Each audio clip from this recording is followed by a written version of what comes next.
Alan Quinlan, good morning. Morning, guys. How are you? Keeping well.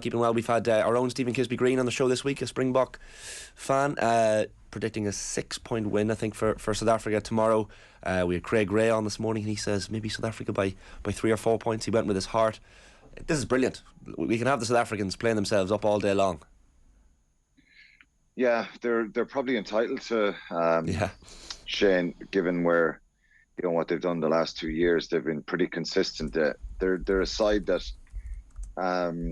still find a way to win, even when they don't play that well in certain games. They can kind of squeeze the life out of the opposition, and they just have that power, that brilliance in the backfield as well. That if you kick poorly to them, if you give their back three time and space, they can really hurt you. So, yeah, it's hard to.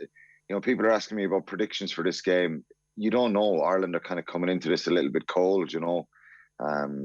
Short preparation time, and you would hope they'd hit the ground running. South Africa have obviously come off the back of a rugby championship. It's the end of the season for them, really.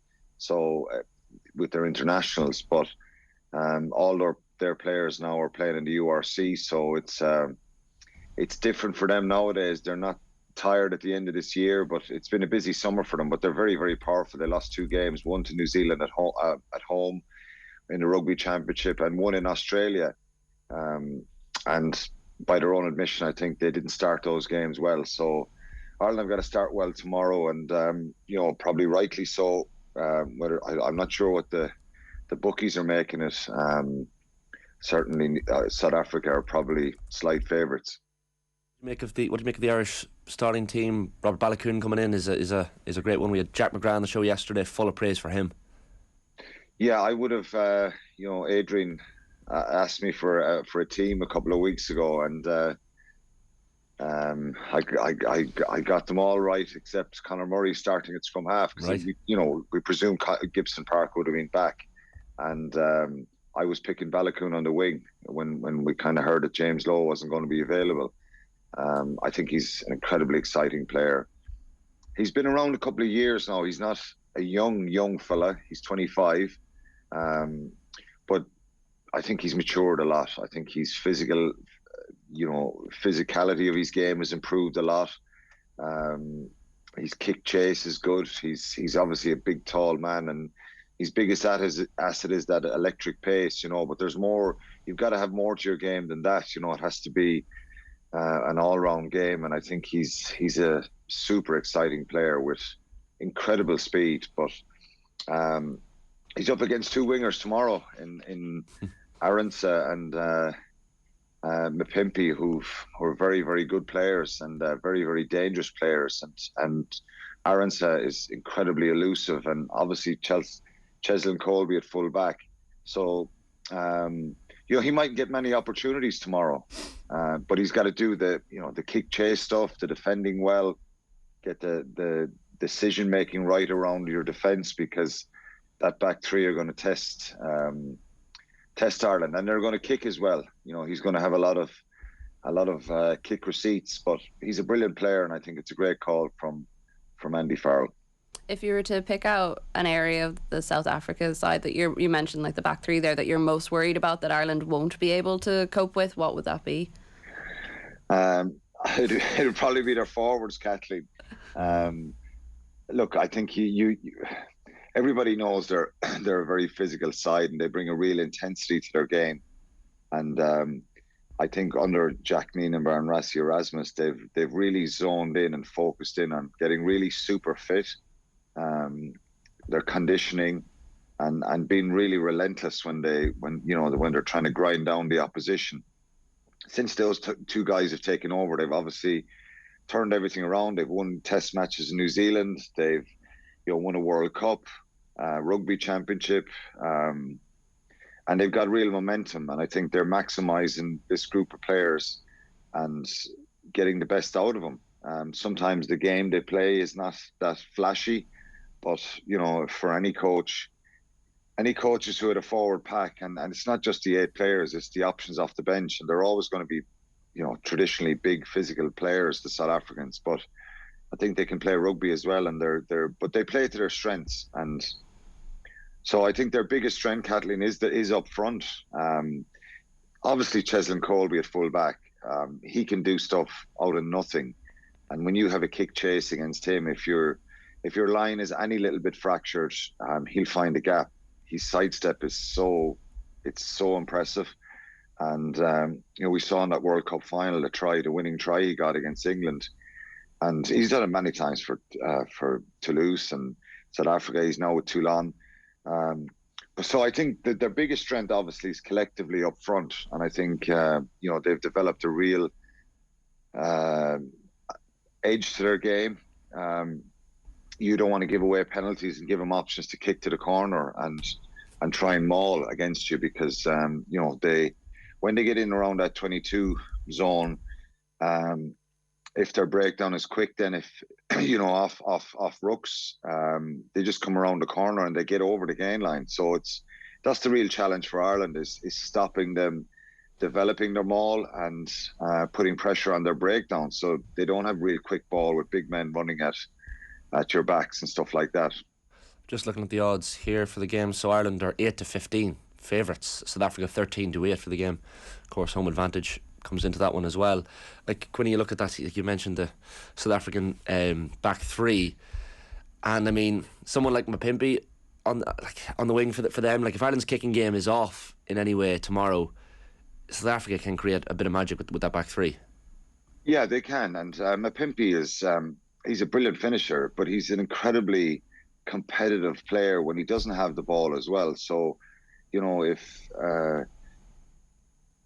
Hendricks said a scrum half, if he puts up box kicks, well, Mapimpi is he's so aggressive in the air, and he's so he competes so well. And then they win the ball back in those situations a lot of the time. And, there was so much talk in 2018 when Ireland had a brilliant year, winning a Grand Slam series in Australia, beating New Zealand in November. We were #1 ranked team in the world. Coach of the year, player of the year, all that kind of stuff. And one of the big things that was jumping out with that Irish team around that time was our kicking game. The box kicking, the ability to win it back, putting pressure on the opposition and using your kicking game really so effectively. That kind of opposition team started to get better themselves at kick receipts. They protected the jumper better, and it changed the way Ireland played. And then they probably hit a brick wall in 2019 and just couldn't find any sort of confidence in their game. And the Six Nations was disappointing, the World Cup warm-ups and the World Cup itself. The point here is, obviously, South Africa, a lot of that stuff is really brilliant with South Africa. The way they can get the ball back. And they've shown it. They won a line series as well. So they've built a brilliant side. And I think they've got, Rassie Erasmus and Jack Dienenberg have got the players on board. They've got them fitter. A lot of their players are playing in Europe and Japan. They're pretty fresh when they go into camp. They've developed their skills, and they're implementing what they want to do. So playing to their strengths. And then, going back to your question there, their back three, players like that can score. And when they move the ball, it's a bit of, sometimes they get a bit of criticism for maybe being very direct and kicking the ball a lot. And, but they should be complimented for that, because they play to their strengths. And then when they need to score tries, or if they need to move it, they have those players in that backfield. Lucano Am is not playing. He's injured. He's probably one of the best backs in the world. He's a brilliant 13. Colby would probably be on the wing. And Willie Leroux is not. He's on the bench. He's not playing back. So they're changing things around. Willem said at fly half, there's no... they don't have Pollard there as well. So they're really trying to develop. And for them psychologically to come to Dublin and beat Ireland would be a real statement. On the flip side of that, for Ireland to beat the world champions at Dublin would be great as well. Some part of me thinks, God, do we, because we thought we peaked a little bit early, not consciously that you want to peak and then kind of get to the top of the hill and start coming down the other side. There's nothing wrong with continuing that momentum. And I think for Ireland, they'll be looking to have a really good November. But it's a real acid test tomorrow, because obviously South Africa are in our group at the World Cup. There's a potential, maybe if we get out of the group, to possibly meet France in a quarterfinal or New Zealand. So these big games is kind of money in the bank, and you learn stuff about the way you play. And we struggled a little bit last year in Paris with the physical strength of the French. So we're going to get a real test tomorrow, and you can't just create players that are 120 kilos, 6'6" or 7, right across your back five. South Africa probably can do that because they have so many big men to pick from. But I think we can learn from the way we cope with and not allowing situations like the maul develop. Being really technically good around the tackle area and those collisions, stopping their momentum. And as I said, we did struggle a little bit against France, and we've struggled a little bit before against England when they were flying in 2019. So you can learn a lot from this game. But again, Ireland are kind of, they haven't played since the summer, but they should have a spring in their step playing at home in the Aviva. That physicality you mentioned, like we spoke to Craig Gray about that, and the 6-2 split, the bomb squad, and just the size that South African pack. Like, if you're from an Irish perspective, Quinny, are you, if you're on the Irish team preparing to face that physicality, are you preparing for this game any differently than you would for another game, given the size and given the just the intimidating nature of this South African pack, or is it just like any other game? It's not like any other game. I think it's, I think, Shane, it's an intriguing kind of question. What do you do when you're playing a bigger side? I think you just probably have to be switched on and more alert to the fact that, there's some times when guys run at you in tackles and matches, you make the tackle and you're pretty dominant, and you probably don't have to be as alert or as angry, as fired up as you don't need to be that way every time. But when you play South Africa and their forwards are running around the corner, in other situations you make that leg tackle and you win that gain line a little bit easier. But when you've these kind of big guys running at you, you just have to be, you have to have that enthusiasm, and that you have to be really alert and get off the line really quickly. It's like a big man running at you. If you let him build up a head of steam 10, 12 yards, well, it's more difficult. That impact is a bit more telling. But if you can get 5, 6 yards off the line quicker, he probably doesn't have that speed up. So you just got to focus on doing that more. Sometimes you can't stop it. You've just got to maybe take the tackle and lose the gain line a little bit. But Ireland are a confident side, and they're a fit side, and they're very cohesive, and they showed the rugby they played, and the challenge of winning in New Zealand was immense. So we're no slouches ourselves. When you think of Furlong and Porter and Sheehan, that front row is as physical, if not can match any side in the world. They're world class players, and the scrummaging. Andrew Porter, he's got to get that side of the scrum right against Malherbe, who's been a rock solid kind of stonewall for the Springboks for a couple of years. But you just got to be more alert for it, really. And I think if you put down the weights of all the players, there's not going to be like 20 kilos per man. It's going to be one or two players that are a little bit different. I think their 2 second rows, Etzebeth and Lou De Jager, are bigger than James Ryan and Tyg Byrne. There's probably a couple of kilos on them. But it's that aggressive nature. They know no other way. If you think of CJ Stander when he's played for Munster Ireland, they love collisions. It's what they've been brought up on. It's the way the game is played a lot in South Africa. So the problem for everybody else in the world is they've developed their skills, and they've become very intelligent in the way they've played against the opposition. And with Jack Nienaber and Rassie Erasmus being in Munster for a couple of years and making lots of changes, positive changes about with the Springboks, they've had massive success. So that's a real challenge. And as a player, you just know that, and it sounds fairly obvious and stupid maybe, but like I said at the start, is if you go half-hearted into a tackle, you're probably going to come out second best.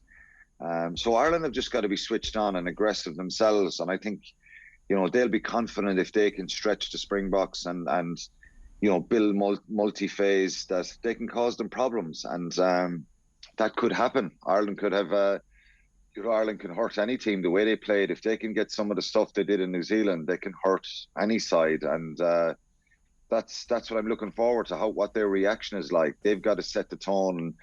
And I think probably South Africa, one of the big things in a lot of their success in recent years, even in that World Cup final, the way they start the game. If they start well and they get a couple of points on board, they're a great side at building a scoreline, taking away the opposition, deflating the opposition with scrum penalties or breakdown penalties. So yeah, it's an intriguing one, and I think it'll be a real test for Ireland. Quinny, finally, prediction time. Fill us with a bit of optimism here. I mean, I know we've got the Irish.